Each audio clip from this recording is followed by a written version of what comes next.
বয়সটা যাই হোক 17, 30 কিংবা 70, বাবার বাড়ি থেকে একটা মেয়ে যখন শ্বশুর বাড়িতে যায় প্রথম দিনের মতো ফিলিংসটা কিন্তু তার প্রতি বাড়ি হয়ে থাকে। সাথে তো সেই বুক ভরা কষ্টটা চোখের কোণেতে জল হিসেবে গড়িয়ে পড়বেই। সেই যে বিয়েতে গিয়েছিলাম বাবার বাড়িতে, তখন যে শ্বশুর বাড়িতে আসার সময় ব্লগ বানিয়েছিলাম সেটা তোমাদের সাথে শেয়ার করা হয়নি, যার জন্য আজকে ভাবলাম সেই পুরাতন ব্লগটা একটু তোমাদের সাথে শেয়ার করে দিই। যদিও আমি সেই দিনকায় একা একা এসেছিলাম, দুষ্ট বুড়ার বাবা যায়নি আমাকে নিয়ে আসার জন্য। কিভাবে আমি শ্বশুর বাড়িতে একা একা আসলাম বাবার বাড়ি থেকে তারই পুরো জার্নিটা আজ তোমাদের সাথে শেয়ার করব। আশা করছি শুরু থেকে লাস্ট অব্দি পুরো ব্লগটা দেখবে, সবার অনেক ভালো লাগবে। Hello everyone, welcome to new another blog video. কেমন আছো তোমরা সবাই? আমি তো বেশ ভালো আছি। আর আজকে আমার বাবার বাড়ি থেকে শ্বশুর বাড়িতে যাওয়ার পালা। যদিও মনটা চাচ্ছে না যেতে, তারপরেও কিছু করার নেই, যেতেই হবে। তারপরেও ভেবেছি সকাল সকাল না বের হয়ে বিকেল বিকেল বের হব। আমাদের এইখান থেকে যেতে তো বেশিটা সময় লাগে না, মাত্র 2 ঘন্টার সময় হলেই কিন্তু চলে যাওয়া যায়, যেহেতু যোগাযোগ ব্যবস্থা এতটাই ভালো। এই দেখো কি অবস্থা হয়ে আছে বিছানাপত্রে, কাপড় চোপড় তো শুধু বের করলাম আর পরলামই। বললাম তো অনেক ব্লগেই যে আমি এগুলো গুছাবো বা গুছগাছ করে রেডি করব ব্যাগটা,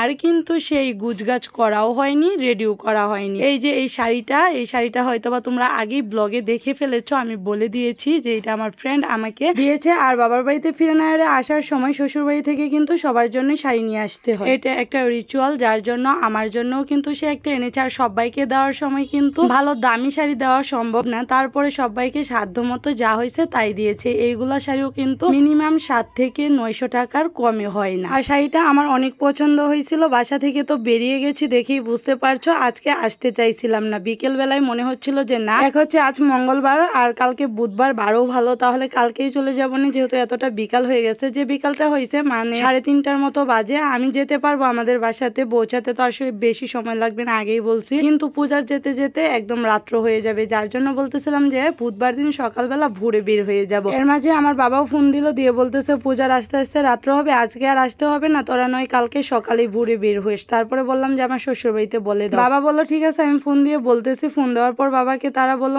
শ্বশুর বাড়ির মানুষরা বললো যে না, আজ মঙ্গলবার মাসের শেষ, আসা যাবে, কিন্তু কাল তো বুধবার, মাসের প্রথম নাকি কোথাও থেকে আসা যায় না। তারপরের দিন হচ্ছে বৃহস্পতিবারে তো মেয়েরা বাবার ঘর থেকে আসে না। তারপরের দিন হচ্ছে শুক্রবার, যেতে যেতে শুক্রবারে, তাই তারা মানা করতেছিল যে না, আজকে বিকেল হলেও বের হয়ে যেতাম, রাত্র হলেও সমস্যা নেই। বাসা থেকে অটো দিয়ে এসেছিলাম টিউকান্দা থেকে সিএনজি করে এসেছি এখন তারাকান্দা। আর এখান থেকে বাসে উঠে চলে যাব আমাদের বাসার একদম কাছে, ওইখান থেকে একটা রিক্সা নিয়ে বাসায় চলে যাব। দেন এখন ওয়েট করতেছি আমরা বাসের জন্য। পূজা আমাকে এখান থেকে বাসে তুলে দিয়ে তারপর সে অন্য বাসে উঠবে। এই যে বলতে বলতে কিন্তু আমি বাসে উঠেও পড়েছি, যেহেতু দুষ্টপুরার বাবা আসেনি, তার জন্য কিন্তু পূজা আরো আমার সঙ্গে করে এরকম বিকেল বেলাতে বের হলো যে আমাকে একা ছাড়বে না, আমাকে এরকম ভাবে তুলে দিয়ে তারপর সে ওইদিকে চলে যাবে। ঠাকুমা বলতেছিল নয়মুনিকে আমি বাসায় দিয়ে আসি আর তুই থাক, পরের দিন সকালে যাস। পূজা বলতেছে না, গেলে দুইজন একসাথেই চলে যাব, বুদ্ধি চলে গেলে একা একা থাকতেও ভালো লাগবে না, যার জন্য কিন্তু এরকম বিকেল বেলাতে সেও বের হয়ে যায়। আর ওর দেরি হলেও সমস্যা নাই, বাবা মাই ওকে এসে নিয়ে যাবে।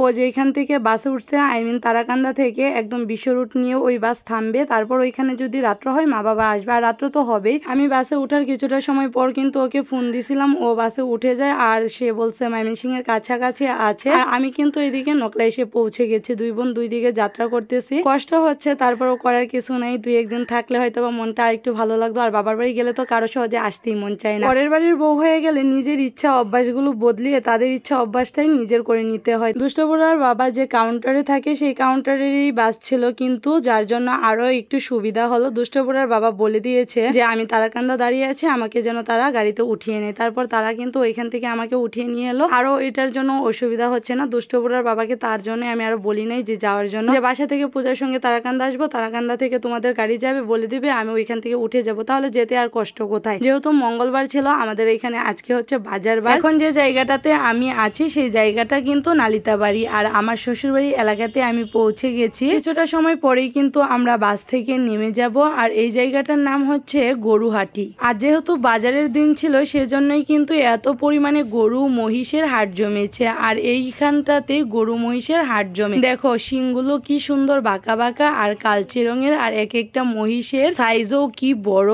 দুষ্টপুরার বাবা বলেছিল কাউন্টারে গিয়ে বাস থামবে আর সেইখানে নামার জন্য, কিন্তু কাউন্টারে গিয়ে বাস থামিনি, কিছুটা আগে গিয়ে থামিয়ে দিয়েছে। আর ওইখান থেকে আমাকে বাসের যে লোকজন ছিল পরিচিত, তারা আমাকে রিক্সা করে দেয়, যার জন্য আর কাউন্টারে গিয়ে নামা হয়নি, রিক্সা সোজা চলে এসেছি বাসায়। আর এই যে বাসায় বাসায় আসার পর কিছুটা সময় গেলে দেখি দুষ্টপুরার বাবাও চলে এসেছে বাসাতে। আর তাকে আমি ফোনে বলে দিয়েছিলাম যে বাস্তু কাউন্টারে দাঁড়িয়ে নিই, আমরা বাসায় চলে এসেছি, তুমিও বাসায় চলে আসো। তার ডিউটি ছিল, ডিউটি শেষ করে আসলো আর খাওয়া দাওয়া করবে এখন, তারপর আবার চলে যাবে কিছুটা সময় থেকে। নিজের বাড়ি থেকে যখন বাবার বাড়িতে যাই তখন মনে হয় জায়গাটা কিরকম নতুন নতুন লাগে, আবার ওইখান থেকে যখন শ্বশুর বাড়িতে আসি তখনও মনে হয় যে না আমার বাড়ি ঘরটা চেঞ্জ হয়ে গেছে, কিরকম একটা লাগে। আসলে এক এক জায়গার ওয়েদার তো এক এক রকম থাকে, আসার পরে একটু মনে হয় অন্যরকম লাগে, দুই একদিন থেকে গেলে আবার ঠিক হয়ে যায় সবকিছু। ঠাকুমার সঙ্গে গিয়েছিলাম আর আসার সময় বোনের সঙ্গে আসলাম কিছুটা পর, তারপর তো একা একাই আসলাম। ঠাকুমা বলেছিল যে আমাকে এসে দিয়ে যাবে, তারপরের দিন আবার চলে যাবে। আমি বললাম না, এতটা জার্নি করে আসা যাওয়ার কোনো দরকারই নেই, আর ওইরকম তো কোনো খারাপ না রাস্তাঘাট যে আমি যেতে পারবো না, সবকিছু চেনা পরিচিত আর একদমই তো দেখলেই ইজি ভাবে এসে গেছি। তাহলে বৃদ্ধ মানুষটাকে শুধু শুধু এত কষ্ট করে জার্নি করানোর কি প্রয়োজন, যার জন্য আমি আসতে আরো না করলাম। যেদিন গিয়েছিলাম সেই দিন তো হলুদ সন্ধ্যা ছিল, তারপর হলো বিয়ে, তারপর দিন ছিল রিসিপশন, আর তারপরের দিন বরকনে আসছে, আর বরকনেও আজকে বিদায় হয়ে যাবে, আড়াই দিন হয়ে গেছে ফিরানি এসেছে। বাসে ওঠার পর নতুন কনেকে ফোন দিয়েছিলাম, তারপর সে বলল যে তারা রেডি হচ্ছে, কিছুটা সময় পর বেরিয়ে যাবে। আর পূজাকে ফোন দিয়েছি যে আমি বাসায় পৌঁছেছি। পূজার বাসায় গিয়ে পৌঁছাতে পৌঁছাতে রাত্রের 10টা বেজে গিয়েছিল।